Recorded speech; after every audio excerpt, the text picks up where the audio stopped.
Hello! I show you how to hard reset on Samsung Galaxy Ace 4. Turn off the phone.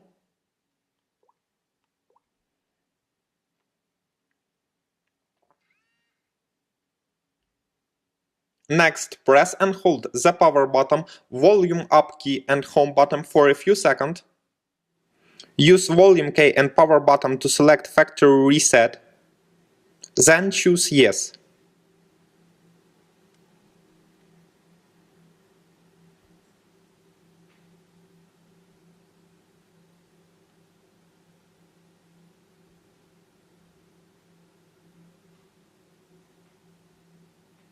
Finally, click power button twice to confirm factory reset.